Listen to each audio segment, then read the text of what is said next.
Wow, that was powerful. Yeah, when somebody says it again, like where you come from and where you are, it just, makes it so real. Like, I just started 7 years ago with the Alliance, and now being here, and it sounds like a long time, but it's really not, right?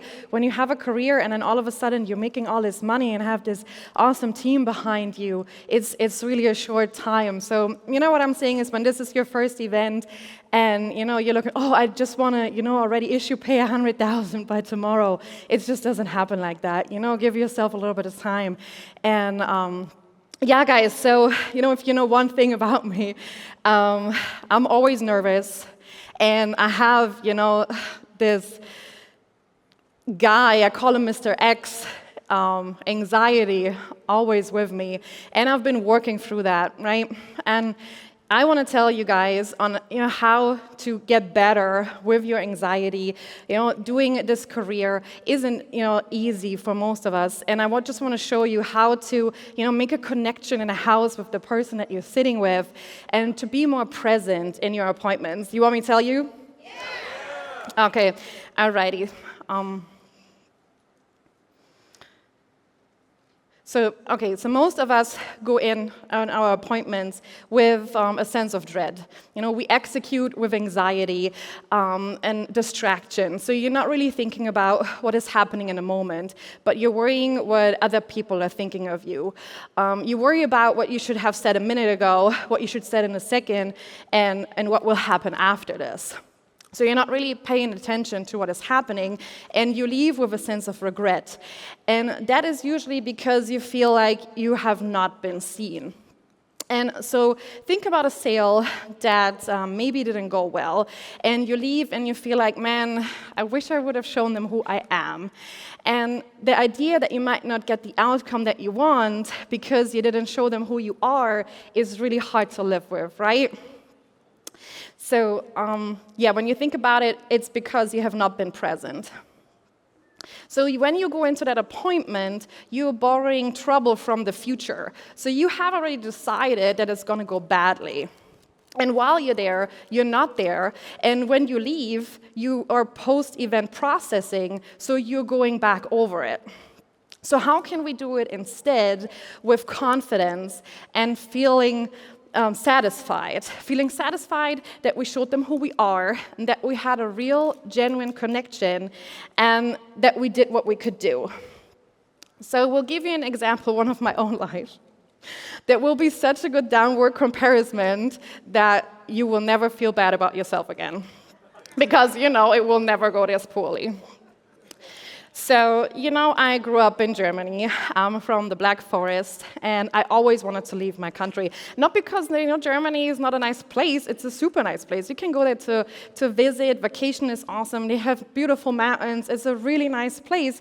All of my family members are still living over there. I am the only one in America with Lorelai, Kyle, and Kailani. That's, the little family that we have created here. So, but I always wanted to leave because there's not a lot of opportunity over there. Things like this, like what we're doing, would not be possible. Like, you're always capped somewhere, and somebody else is always going to take away from what's really yours.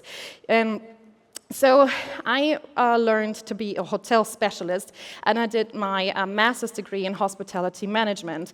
I wrote application after application after application, and even though I was qualified, it took me about 2 years until I really got the position that I wanted.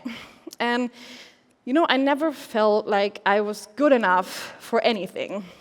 So I worked in different countries, and I did whatever they needed me to do.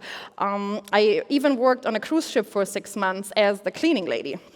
And I always came back to my little village, but I wanted more. I wanted to, get out. But like I said, I was never the lucky one, and I was never the best at anything. So in 2012, I got to America, and I felt so unsure of myself. It seemed to be going well, but I didn't notice that it was going well because I was so scared all the time that somebody would come up to me, tap me on the shoulder, and say, "Hey, excuse me, you're Nina? Sorry, you made a mistake, you have to leave." So in 2014, I was about to be a single mom, And I had come out of an abusive relationship, and I had absolutely no money. Like I said, nobody in my family is living in America. So no money, single mom, and I was looking for a job. My visa had expired in the meantime, and I was basically illegal. So I was waiting for my green card to be issued, and I really had no help in this country.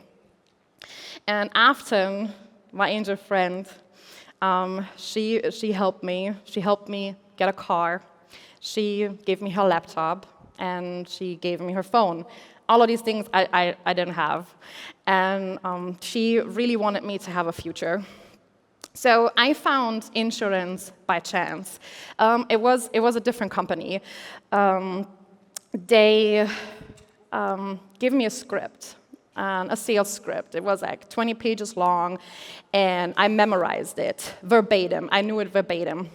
I go to that appointment, and all by myself, and I went in with the child safety kit. So I'm terrified, right? I'm walking to the house, and they let me in. We sit down, we do the child safety kit thing, and then I do the switch. And they see it's insurance. So the husband sits there. He sighs, and he says, "This is insurance. Well, give us your sales pitch." So that was the invitation to do the thing I was terrified to do. So during it, I just don't know what was happening.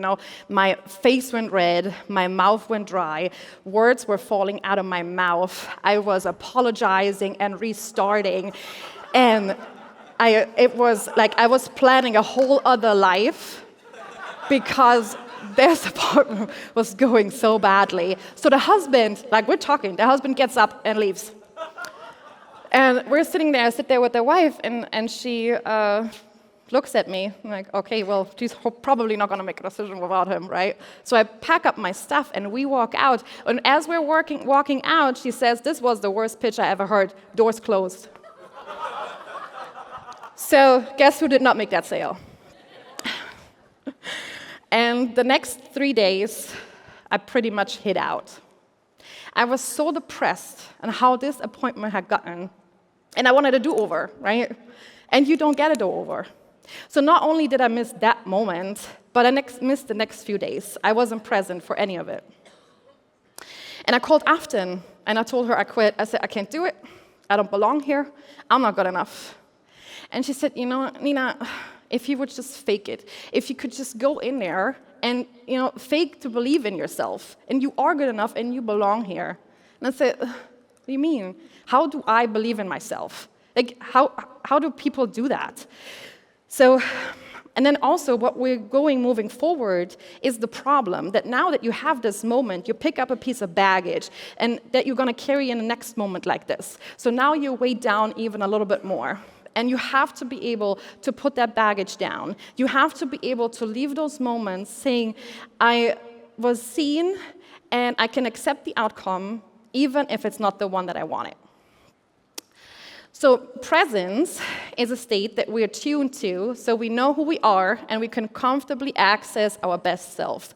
So, for instance, Shark Tank, right? I find that fascinating. I love Shark Tank. Who loves Shark Tank?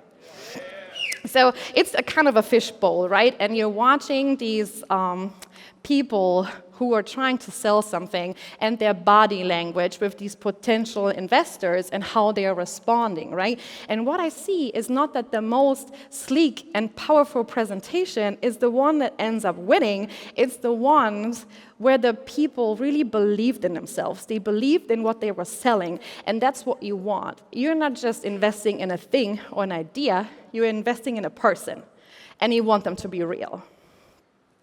So now what stops us from being present? So that we cling to the outcome and we're neglecting the process. So we're so focused on, making the sale that we're not seeing what is happening. We're not paying attention to what is happening in the actual interaction. So here's another situation where people face this, right? First dates. First dates are really tough, but really not different from our appointments, right? So when you're in a first date, and people think so much about, oh, is this person asking me out again, or whatever the outcome is they want, that they are not really paying attention to the other person. And what they really should be doing is, sit there and get to know each other and connect and just learn about each other.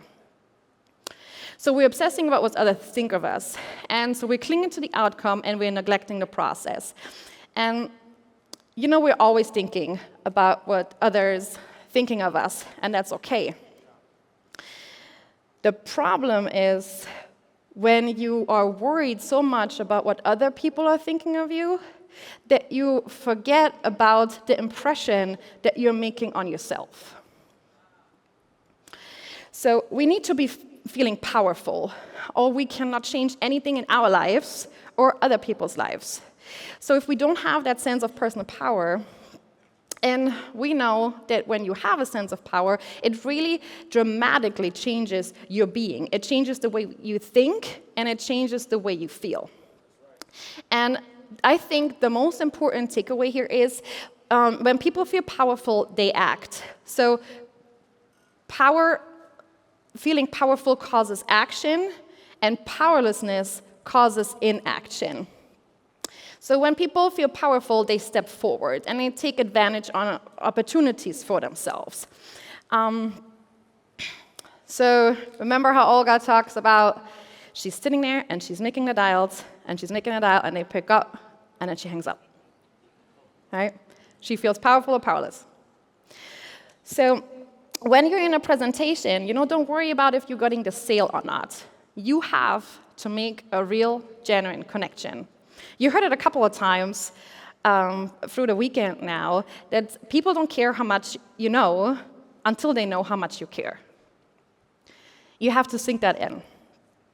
People don't care how much you know until they know how much you care. But how do you get there? So now I'm going to make a little switch. And when I'm going to ask you to do this next thing, please do not adjust your posture. Just check your posture. So pay attention to how you're sitting right now.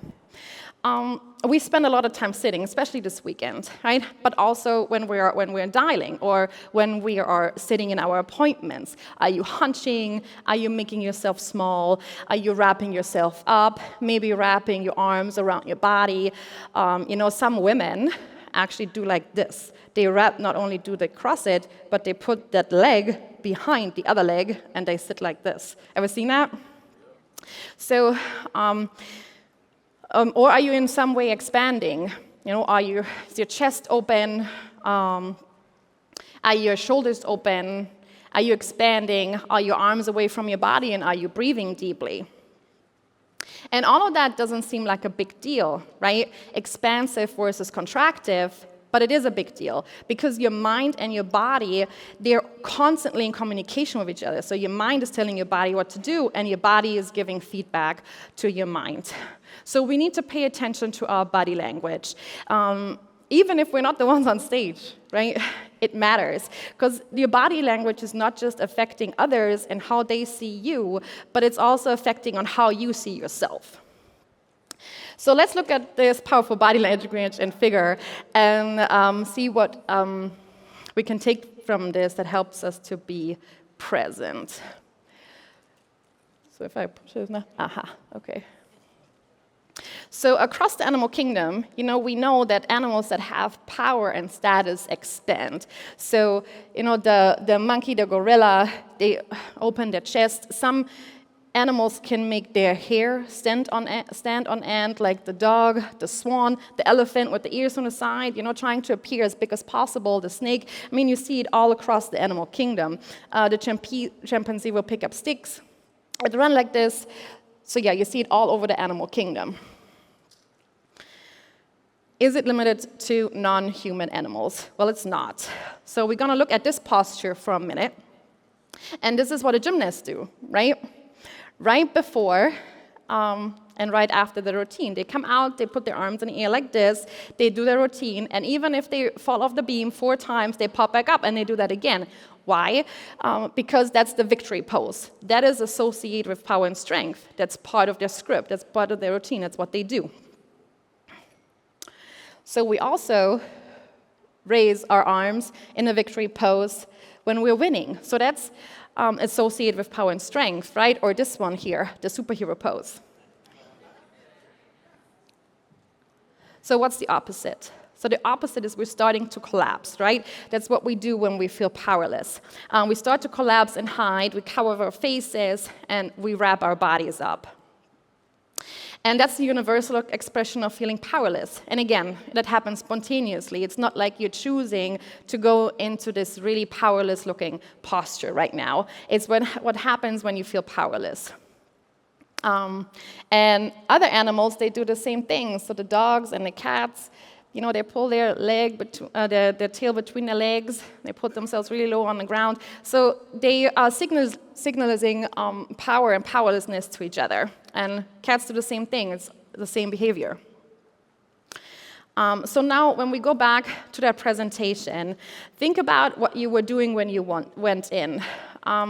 Most people are not expanding, right? Because when you feel powerless, when you go into a challenge, you feel powerless, you feel threatened, and you feel scared. So what if we change that? So let's look at one more example, one more sports example, and see what happens when you, by expanding. And when you prepare by expanding before you go into a challenge. Okay, does anybody know what that is? The Haka. So yes, so that is the New Zealand national rugby team. They are the All Blacks. They're the best rugby team in the world. Phenomenal athletes, giant guys. It's amazing to see what they can do. So right before every match, they do something that's called the Haka in front of the other team. And it's a traditional dance from New Zealand. They made that in the early 1800s. And it's not exclusively a war dance. They also do that before an emotional challenge, like a funeral. So they do that when there is a challenging emotional or physical situation in front of us. So I'm going to show you what that looks like.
All right, you can guess who won.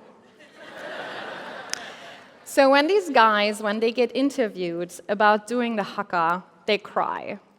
They do it with such a great respect for each other, for themselves, for the team, for the other team. And it's not meant to be showy. It's meant to feel, connected to the team, to the ground, to the world around them, to prepare themselves to be that powerful in the actual match. So the idea is, that you act the way you want to be and become the way you act. That's the idea. Can we do that? So let's look at a really simple example. Most of us, at one point in our lives, have been told to sit up straight. Right? When an adult comes in, kids hear this all the time, sit up straight. It's showing respect to another person, right? To the adult. But it's also about showing respect to yourself. And it's a simple tweak to feel happier, just like when you put a pen in your mouth like this. So what do you do right before you get out of bed in the morning? If you wake up and you feel anxious and your hands are in the fists and you're all curled up, don't get up and put your feet on the ground and start checking your emails. Try to do something like a little bit of bed yoga. Expand yourself, make yourself a little bigger, do a little stretch. Those tiny little changes that can make a big impression on yourself, and it can change the way you feel right at the beginning of the day. Expanding before lifting things actually allows people to lift more weight, and then they think that what they lifted was lighter than it actually was. So you see all kinds of effects.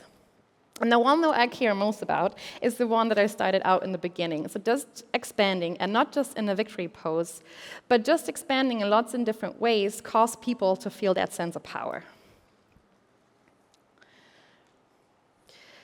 So these are high power poses. And if you do those, it changes the way you feel. We feel more powerful, we feel more confident, we feel happier. And just shifting that body language for 30 seconds, and you get those kind of effects. That's the change that we can make. We can change the way we carry ourselves. So let's go back to that sales appointment. So you prepare with a big open posture. In private, take 2 minutes alone. Find space. It doesn't matter. You can be as expansive as you want. It's your body. You can do with it what you want to do with it. And when you go in, you want to present with a good open posture. Remember that. And you want to express confidence. You're not challenging people to a duel, right? You're not trying to win or kill them. You're trying to invite them in, to see who you are and to show your strength and to connect with them. So you want to use posture that shows confidence, but that's open, and that shows that you're interested and that you actually want to be there. So I showed you all of these little ways in which your posture is affecting us. Find ways to build in these little postural hacks throughout the day. For example, when you get an email that makes you mad, walk away and take long strides and walk in a way that might even look silly. But it will uplift your mood, and then you can come back and you look at it with a fresh set of eyes. So can I do something with you guys? Get up. Get up. It's not dangerous, I promise. All right. Like this. And you say, ready? You say, I'm good enough. I'm worthy. I can do this. Positivity will unfold a complete new life. Yes. I'm Nina Harry.